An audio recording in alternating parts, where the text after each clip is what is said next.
Les Google fans l'attendaient depuis longtemps, ça y est, elle est arrivée au Labo 01net. Voici la Nexus 9, on vous dit ce qu'on en pense tout de suite. C'est la vidéo du jour, comme chaque matin, 7h sur 01nettv.com, 11h sur YouTube.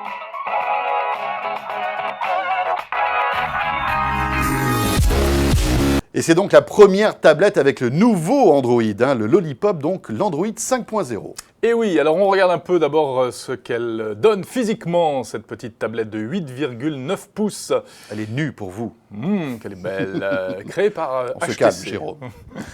Vous voyez donc le logo HTC, puisque c'est un partenariat avec Google. Oui. Avec un design un peu classique quand même. On sent que les designers d'HTC ne sont pas brainstormés longtemps, Jérôme. Bah oui, mais enfin, en même temps, c'est dur de faire quelque chose de Oui, vraiment original. Ouais. En Une tablette ronde, c'est un peu compliqué, c'est vrai. On a les montres rondes. Ouais. Bon, malgré tout, c'est un format plutôt agréable. Elle tient bien en main et elle offre une large surface d'affichage.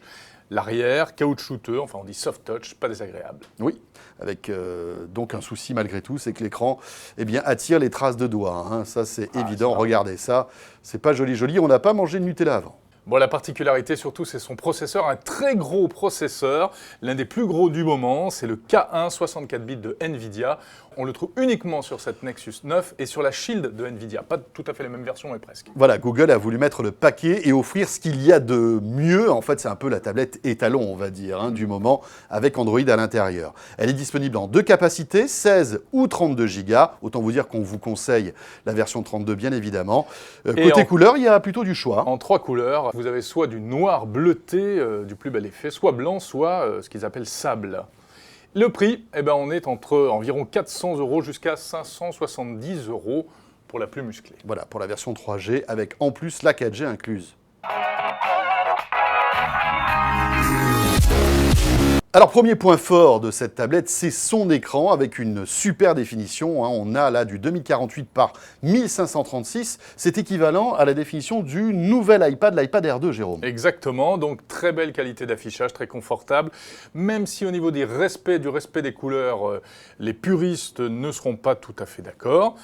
Peu importe, c'est joli à l'arrivée. Bon, côté puissance, ça pulse. Ouais, ça pulse.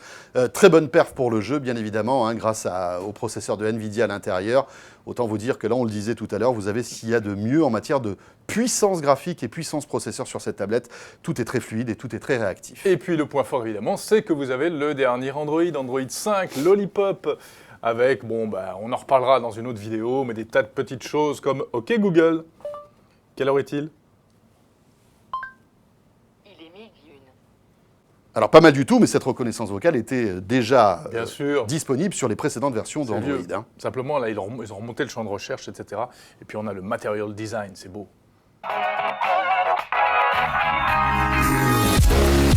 Alors, côté point faible, cette Nexus 9 nous déçoit par son autonomie, Jérôme, et c'est une surprise. L'autonomie n'est pas si bonne que ça. Et oui, en utilisation intensive, ce qu'on est d'ailleurs tenté de faire, puisqu'elle a un gros processeur, donc par exemple pour faire du jeu vidéo, là, ça s'écroule selon le Labo 01net, on est aux alentours des 5-6 heures, c'est pas terrible. En revanche, c'est meilleur en lecture vidéo, c'est-à-dire que là, où le processeur, on va dire, est moins sollicité, on arrive aux 10 heures environ. Alors, qu'est-ce que c'est ? Est-ce que c'est un problème hardware de la tablette ? Ou est-ce que c'est un bug qui sera corrigé peut-être avec une nouvelle version de Lollipop qui pourrait arriver ? Pour l'instant, on n'a pas la réponse, malheureusement. Mais c'est peut-être aussi le prix à payer pour un processeur hyper puissant. Ouais. Bon, elle chauffe, c'est un peu gênant, pareil, quand on la pousse dans ses derniers retranchements. Bon, c'est pas insupportable. Mais c'est la tablette de l'hiver, quoi. Voilà. Ça, c'est pratique. Appareil photo, décevant, malgré le fait que ce soit un 8 mégapixels, c'est pas terrible. Toujours en basse luminosité, on n'arrive pas à avoir des photos correctes.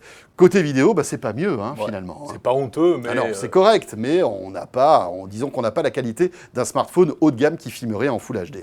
Voilà, dernier petit défaut, capacité limitée à 32 Go et pas de port micro SD pour étendre cette mémoire.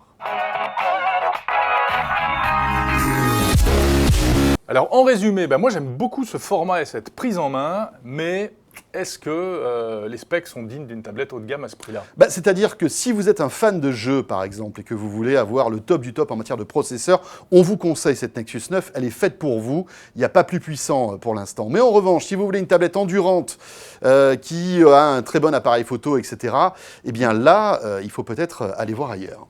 Voilà, Nexus 9 sur 01net TV, on se retrouve très vite, salut à tous.